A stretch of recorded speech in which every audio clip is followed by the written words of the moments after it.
अशुद्ध जल और उससे होने वाले विभिन्न रोग। आज की वीडियो इसी टॉपिक पर आधारित है। तो चलिए ये समझने का प्रयास करते हैं कि अशुद्ध जल क्या है और उससे कौन कौन से रोग होते हैं। अशुद्ध जल ऐसे जल को कहा जाता है जब शुद्ध जल में ऐसे अवांछनीय तत्व मिल जाएं जो शुद्ध जल पीने और सिंचाई के योग्य न हो, तो ऐसे जल को अशुद्ध जल बोलते हैं। या शुद्ध जल में जो रंगहीन, स्वादहीन, गंधहीन होता है, जिसका पीएच मान 7 होता है या 6.5 से लेकर 8.5 के बीच में होता है, ऐसा जल जो हल्का अम्लीय हो और हल्का क्षारीय हो, उसे हम शुद्ध जल कहते हैं। या जिसका पीएच मान 7 हो, उसे हम शुद्ध जल कहते हैं। जब शुद्ध जल में कुछ अनावश्यक तत्व उसमें मिल जाते हैं या ऐसे अपशिष्ट पदार्थ मिल जाते हैं या ऐसे अवांछनीय तत्व मिल जाते हैं जो उस जल की शुद्धता को नष्ट कर देते हैं, तो ऐसे जल को हम अशुद्ध जल कहते हैं। अशुद्ध जल कहाँ मिलता है, ये कैसे होता है, आइए इस पर हम विस्तार पूर्वक समझने का प्रयास करते हैं। प्राचीन काल में जो हमारी सभ्यताएं विकसित हुई थी, वो सारी सभ्यताएं किसी नदियों के किनारे ही विकसित हुई थी और उनका अपना ये मानना था कि उनके दैनिक जीवन के लिए उनको पीने के लिए पानी, नहाने के लिए पानी, कपड़ा धोने के लिए पानी और कृषि के लिए पानी, जानवरों को पिलाने के लिए पानी और उनके विभिन्न प्रकार के जरूरत की वस्तुओं को एक स्थान से दूसरे स्थान पर परिवहन करने के लिए पानी ही एक अच्छा विकल्प था, जिस रूप में वो लोग नदियों के किनारे ही अपनी बस्तियों को स्थापित किया था। नदियां जब अपने मूल स्रोत, अपने उद्गम स्थान से जब वो निकलती हैं, तो अधिकांश नदियों का जो जल होता है वो शुद्ध होता है। लेकिन जैसे जैसे ये नदियां मानवीय बस्तियों के संपर्क में आती हैं या नगरों के संपर्क में आती हैं, घनी आबादी के क्षेत्र में आती हैं, तो ये नदियां जिनका जल जन्म के समय, उद्गम के समय शुद्ध होता है, लेकिन जब इन बस्तियों के आसपास आते, इनके संपर्क में आते हैं, तो इनका जल दूषित हो जाता है। प्राचीन काल में जहाँ पर लोग नदियों के जल से अपने विभिन्न प्रकार के कार्य करते थे, जल शुद्ध होता था। लेकिन वर्तमान समय में आज जल शुद्ध नहीं है। नदियों का पानी अशुद्ध हो गया है, क्योंकि नदियों में हमारे मलिन बस्तियों, हमारे जो मानवीय बस्तियां हैं या हमारे जो नगरीय बस्तियां हैं, उनसे निकलने वाले अपशिष्ट पदार्थ, सीवर लाइनें सब नदियों में मिलते रहते हैं। उद्योगों से निकलने वाले अपशिष्ट पदार्थ, रसायन उद्योग, चमड़ा उद्योग, चीनी मिल आदि ऐसे बहुत सारे उद्योगों के सड़े गले अपशिष्ट पदार्थ इन नदियों पर जब मिलते रहते हैं, तो इन नदियों के जल को वो प्रदूषित कर देते हैं, अशुद्ध कर देते हैं। ये विभिन्न प्रकार के जब रसायन नदियों में मिलते हैं, तो उसमें बहुत सारे विषैले पदार्थ, विषैले तत्व उस नदियों के पानी में छोड़ देते हैं, क्योंकि पानी एक विलयकारी पदार्थ है। बहुत सारे तत्व बड़ी आसानी से पानी के अंदर घुल जाते हैं, जिससे हमें ये पता नहीं चल पाता कि पानी शुद्ध है या अशुद्ध है। उसको जब हम जांच करते हैं तभी उसके बारे में हम पता कर पाते हैं। विभिन्न रासायनिक उद्योगों से जो रसायन निकलते हैं, विषैले तत्व निकलते हैं, जिसमें कैडमियम, सिल्वर नाइट्रेट, ब्रोमीन और फ्लोराइड, आर्सेनिक, मरकरी, लेड आदि ऐसे बहुत सारे रासायनिक तत्व उद्योगों से निकलते हैं और वो नदियों के पानी में मिल जाते हैं या नदियों के जल में मिल जाते हैं।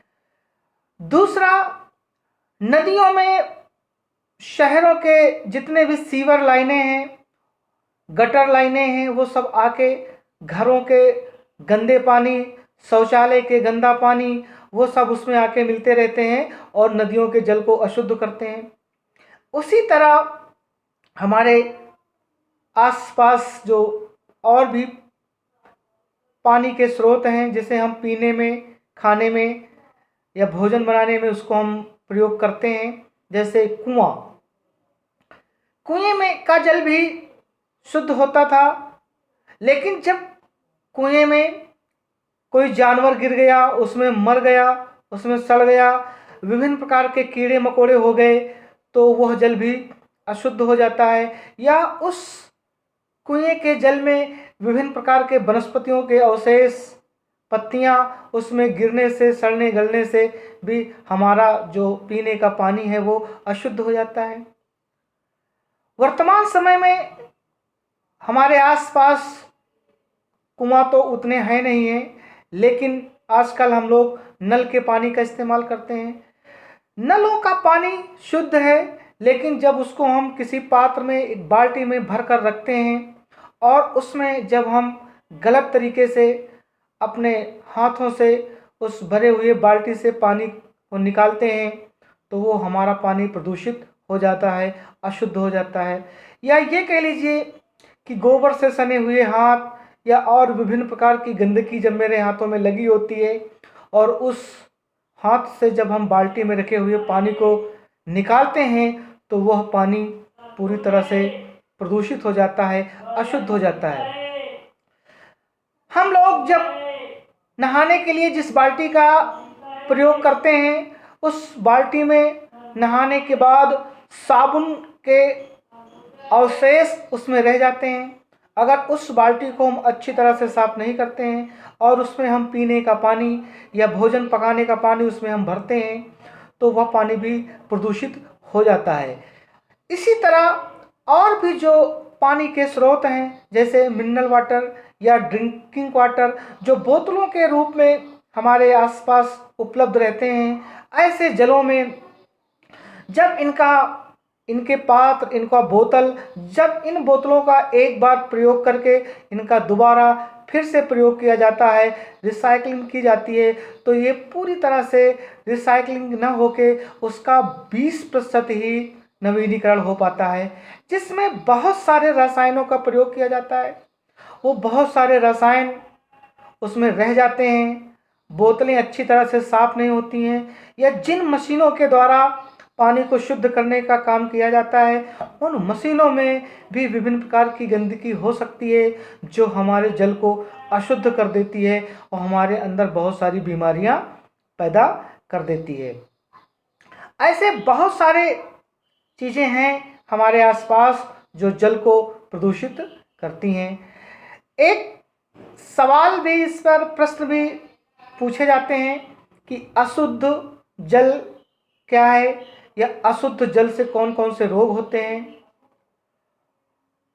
या पूछा जाता है कि जीवाणु के द्वारा कौन कौन से रोग होते हैं, या प्रश्न पूछा जाता है विषाणुओं के द्वारा कौन कौन से रोग होते हैं, या पूछा जाता है प्रोटोजोआ के द्वारा कौन कौन से रोग होते हैं, या प्रश्न ऐसे भी पूछा जा सकता है कि अशुद्ध जल से कौन कौन से रोग होते हैं, उनके नाम लिखो।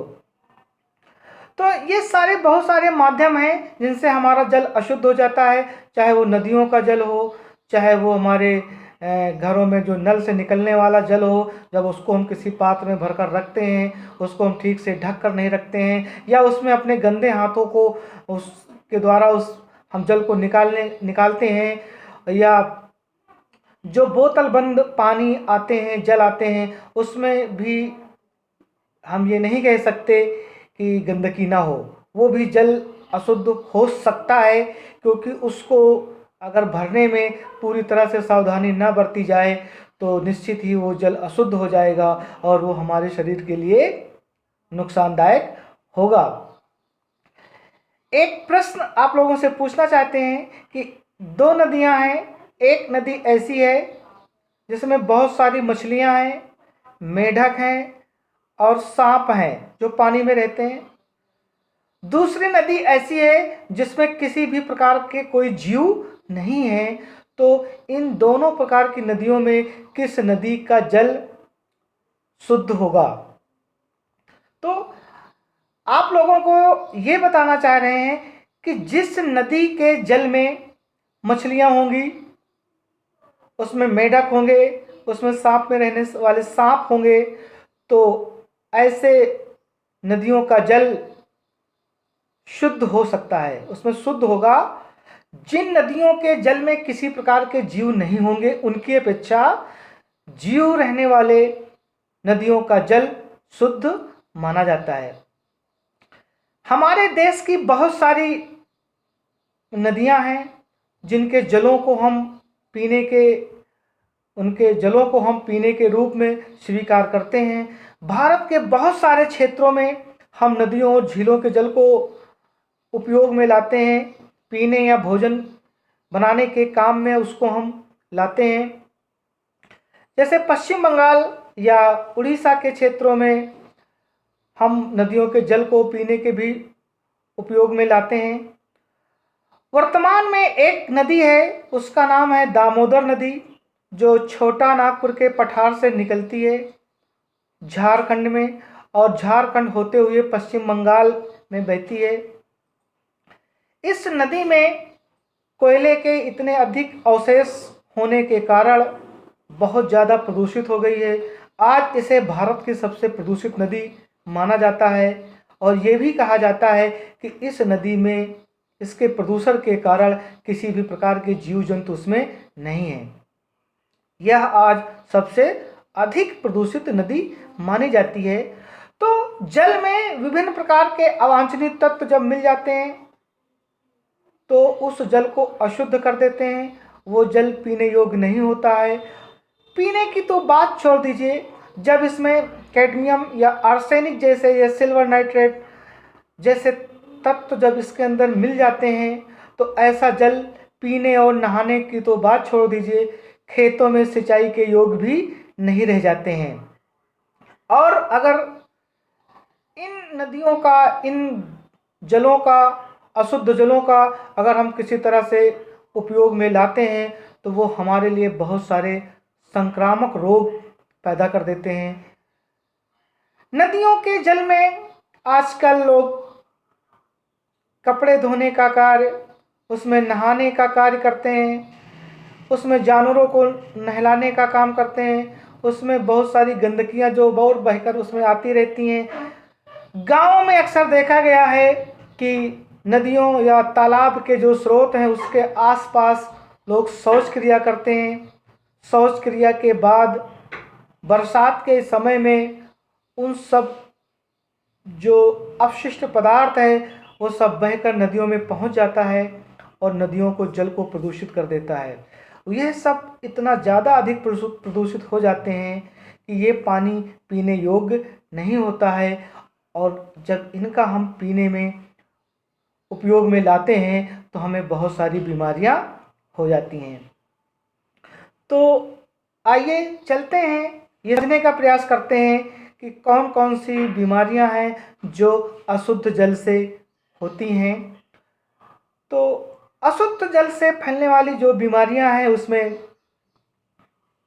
टाइफाइड, जिसे मियादी बुखार कहते हैं, डायरिया, हैजा, कुकर खांसी और क्षय रोग, चेचक, पीलिया, पोलियो, निद्रा रोग और पेचिस, मलेरिया, पायरिया, फाइलेरिया और क्रम, ऐसे बहुत सारे रोग अशुद्ध जल को पीने और इससे पीने से हमें ये रोग हो जाते हैं। अब इन रोगों में कुछ रोग जीवाणुओं के द्वारा फैलते हैं, कुछ रोग विषाणु के द्वारा फैलते हैं, कुछ रोग प्रोटोजोआ के द्वारा फैलते हैं और कुछ रोग कृमि के द्वारा फैलते हैं। तो आइए इनको भी जानने का हम प्रयास करते हैं। सबसे पहले अशुद्ध जल के द्वारा या जो जीवाणुओं के द्वारा, अशुद्ध जल से जो जीवाणुओं के द्वारा रोग फैलते हैं, पहले उनके बारे में समझने का प्रयास करते हैं। जीवाणु, जिसे हम बैक्टीरिया भी कहते हैं। आप लोग जीवाणु और बैक्टीरिया में कभी कंफ्यूज मत होइए, दोनों एक ही चीज़ हैं। जीवाणु को ही अंग्रेजी में हम बैक्टीरिया कहते हैं। इसमें प्रश्न पूछता है कि जीवाणु के द्वारा या बैक्टीरिया के द्वारा कौन कौन से रोग होते हैं। तो उसमें टाइफाइड, जिसे मियादी बुखार या आंत ज्वर भी कहते हैं। दूसरा डायरिया, जिसे अतिसार कहते हैं। तीसरा हैजा, जिसे कॉलरा भी कहते हैं। चौथा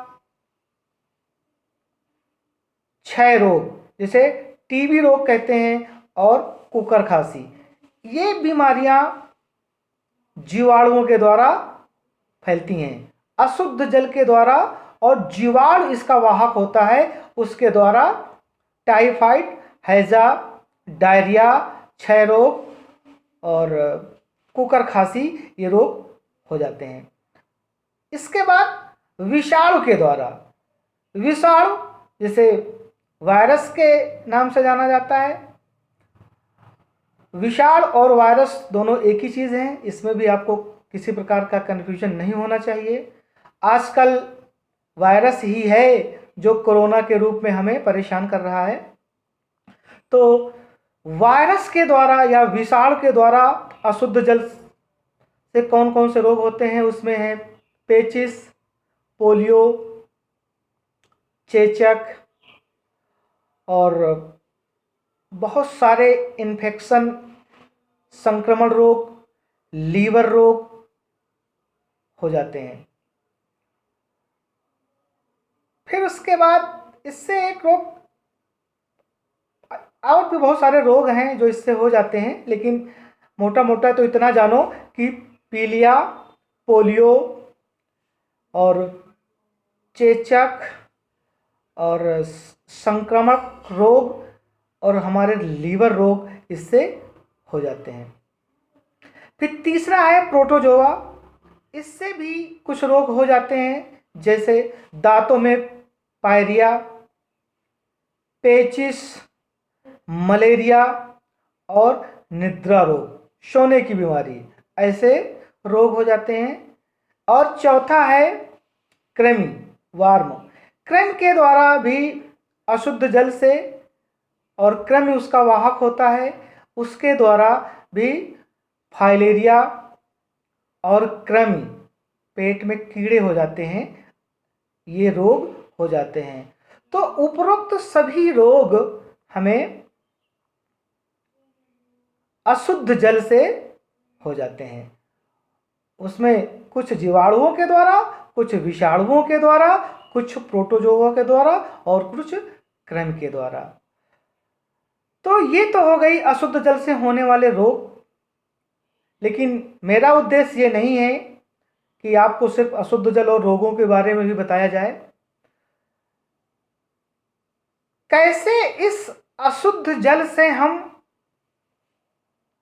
अपने आप को हम बचा सकते हैं, कैसे हम, क्या ऐसा तरीका अपनाएं कि जिससे हमें ये बीमारियां ना हो। तो सबसे पहले हमें ये प्रयास करना है कि हमें अपने जल को अशुद्ध नहीं होने देना है। जल को हम शुद्ध करने का प्रयास करेंगे उसके लिए हम क्या कर सकते हैं, जो पीने का पानी है, अगर हम नदियों के पानी को या कुएं के पानी को हम पीने में या भोजन बनाने में उपयोग में लाते हैं, तो उस पानी को पीने से पहले बहुत सारी घरेलू विधियां हैं, उनके माध्यम से उस पानी को हम शुद्ध कर सकते हैं। जैसे एक सबसे अच्छी विधि है पानी को उबालना। पहले उस पानी को उबाल लें, उबालने के बाद उसमें जितने भी कीटाणु होंगे, जीवाणु होंगे, वो सब मर जाते हैं।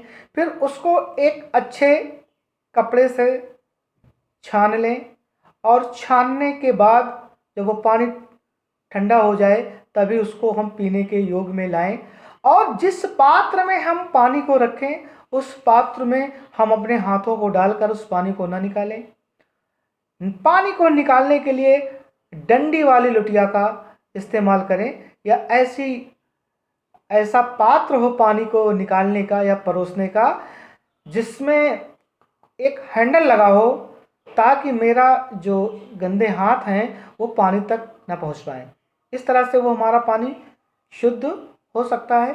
दूसरा, अगर नदियों में भी बहुत सारे नदियों का हम पानी पीते हैं, उसमें भी उस पानी को, नदियाँ हो या तालाब का पानी, जिसका भी हम पानी अगर पीते हैं वो दूषित पानी है, तो उसमें एक घड़ा विधि होती है, उस घड़े विधि से भी हम पानी को शुद्ध कर सकते हैं।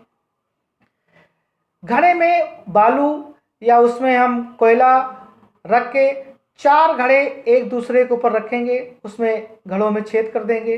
पहले ऊपर वाले घड़े में जो पानी भरेंगे तो उसमें से रिस कर नीचे वाले घड़े में आएगा, फिर नीचे वाले घड़े से रिस कर फिर नीचे वाले में, और उसके बाद फिर उस घड़े से रस कर फिर जब नीचे वाले घड़े में पानी आएगा तो सबसे नीचे वाले घड़े में पानी में हमको शुद्ध जल की प्राप्ति हो जाएगी। और इसमें उन घड़ों में हमें फिल्टर्ड के रूप में बालू, कंकड़ और कोयला उसमें हम रख सकते हैं कि वो गंदगी उसके अंदर रुक जाती है और शुद्ध पानी हमें प्राप्त हो जाता है। तीसरा, नदियों के जल को अशुद्धता से बचाने के लिए उसमें जो विभिन्न प्रकार के जो उद्योग धंधे के या कारखानों का जो गंदा पानी आता है, उस गंदा पानी को ऐसे ट्रांसप्लांट नदियों के किनारों पर लगाए जाएं कि शहरों का या उद्योगों का गंदा पानी उसमें नदियों में सीधा ना जाने पाए। उन प्लांटों के द्वारा उस पानी को शुद्ध कर दिया जाए, उसकी गंदगी को निकाल कर फिल्टर करके बाहर कर दिया जाए, तब वो पानी नदियों में जाए। इस तरह करके हम अपने नदियों के जल को भी अशुद्धता से हम बचा सकते हैं। अगर हमारे घरों में या किसी हम टंकी में, या आजकल घरों की जो टंकियां हैं उसको भी नियमित रूप से हफ्ते में हम उसकी भी सफाई करते रहें और उसको हम ढक कर रखें। चाहे वो घर में पानी की टंकियां हों, चाहे हमारे वो कुआं हो, या और भी जो टंकियां जहां हम पानी स्टोर करते हैं, उसको अच्छी तरह से साफ रखना चाहिए, ढक कर रखना चाहिए। और उस पानी में पोटेशियम परमैंगनेट, लाल दवा, क्लोरीन, ब्लीचिंग पाउडर और फिटकरी का उपयोग करना चाहिए। उसको डालने से पानी शुद्ध होते हैं और उसके कीटाणु मर जाते हैं। ऐसे करके भी हम उसको, अपने जल को शुद्ध कर सकते हैं। आजकल शहरों में जो पीने के लिए पानी आता है, बड़े बड़े पाइपलाइन पड़े हैं, उन पाइपलाइनों के द्वारा एक घर से दूसरे घर तक जलों को पहुंचाया जाता है।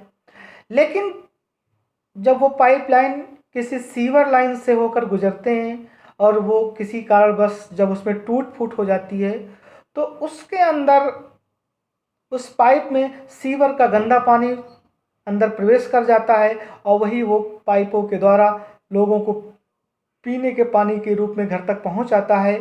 तो हमें इस चीज़ का भी ध्यान देना है कि सीवर लाइनों के आसपास ये विशेष ध्यान देना चाहिए कि कहीं किसी प्रकार की टूट फूट ना हो, कि सीवर का गंदा पानी उसमें ना मिलने पाए। उस पर कुछ विशेष ध्यान देने की ज़रूरत है कि ऐसा ना हो, उसको बचाने का प्रयास किया जाए। विकसित देशों में पीने का पानी, चाइना जैसे देशों में पीने का पानी लोगों को अलग मिलता है, नहाने और दूसरे कार्यों के लिए अलग पानी मिलता है। विकसित देशों में तो उतनी बड़ी समस्या नहीं है, लेकिन विकासशील देशों की ये बहुत बड़ी समस्या है। पानी से 80% से अधिक रोग जो पानी या जल के द्वारा होते हैं, जल जनित रोग होते हैं। और आने वाले समय में जिस तरह से हमारी आबादी जनसंख्या बढ़ रही है, आने वाले समय में ये विकासशील देशों के लिए एक बड़ी समस्या होगी कि अपने नागरिकों को, वहाँ के निवासियों को शुद्ध जल पहुँचाना। तो शुद्ध जल तभी हम लोगों तक पहुँचा सकते हैं जब हम उपरोक्त बताई बातों का पालन करेंगे, उनको हम व्यवहार में लाएंगे, तभी हम शुद्ध जल की पूर्ति कर सकते हैं। शुद्ध जल हमारे शरीर के लिए बहुत ही महत्वपूर्ण है और उसे हमें अशुद्धता से बचाने की ज़रूरत है। बस इन्हीं शब्दों के साथ आज की वीडियो में बस इतना ही। शेष अगली वीडियो में अगली जो हमारी वीडियो होगी उसमें हम ये प्रयास करेंगे कि जो सवाल या जो प्रश्न पूछे जाते हैं कि टाइफाइड किस जीवाणु के द्वारा होता है या हैजा में कौन सा जीवाणु होता है, इनसे हर साल प्रश्न पूछे जाते हैं। तो अगली वीडियो हम इस पर बनाने का प्रयास करेंगे कि टाइफाइड और हैजा किन जीवाणुओं के माध्यम से फैलता है और उनका संप्राप्ति काल कितना होता है और कैसे उससे हम बच सकते हैं, कैसे मक्खियाँ उसको मल से कैसे एक दूसरे तक पहुंचाती हैं, इन सब के बारे में प्रयास करेंगे। थोड़ा से और आप लोगों को ये बताना चाह रहे हैं कि वीडियो का मात्र एक उद्देश्य है कि इस लॉकडाउन में आपकी कुछ मदद हो जाए, लेकिन आपको सफलता तभी मिलेगी जब आप उसके लिए अपने किताबों को खोल कर देखेंगे, उसमें पढ़ने का प्रयास करेंगे। वीडियोस में जो आपने देखा है उससे संबंधित चीज़ों को मोबाइल पर गूगल में सर्च कर सकते हैं और भी वीडियो आप जो अच्छी हों देख सकते हैं। बहुत सारा मैटर यूट्यूब पर पड़ा हुआ है, उसके लिए आप गूगल भी कर सकते हैं। किताबों में भी बहुत सारा मैटर है, आप अपने किताबों में इस पाठ के में पढ़ें, उनका अध्ययन करें, अपने साथी बच्चों से आपस में चर्चा करें, अपने घर में भी चर्चा करें कि अशुद्ध जल क्या होता है, उससे कौन कौन से रोग होते हैं। तो आपके अंदर एक आत्मचेतना होनी चाहिए, एक आत्मविश्वास होना चाहिए, खुद में पढ़ने की अपनी एक लगन होनी चाहिए। और जब आप खुद के द्वारा पढ़ने में अपना ध्यान लगाएंगे तो चीज़ें बहुत आसान हो जाएंगी। विषय को कभी रटने की ज़रूरत नहीं है, इसको हम बार बार बताते रहते हैं आप लोगों को। सब्जेक्ट को समझने की ज़रूरत है, उसको तार्किक दृष्टि से समझने की ज़रूरत है। जब आप चीज़ों को समझना सीख जाएंगे, शब्दों की व्याख्या करना सीख जाएंगे, शब्दों पर एक अच्छी आपकी पकड़ बन जाएगी, तो शिक्षा बहुत आसान हो जाएगी, आपको पढ़ने में आनंद आएगा। इसलिए आप सभी लोग इस वीडियो के बाद भी अपने किताबों में इस तरह के मैटर को ढूंढने का प्रयास करें, पढ़ने का प्रयास करें, तभी आपका जीवन एक अच्छा और सुंदर समन्वित जीवन बन सकता है। इन्हीं शब्दों के साथ जय हिंद, जय भारत।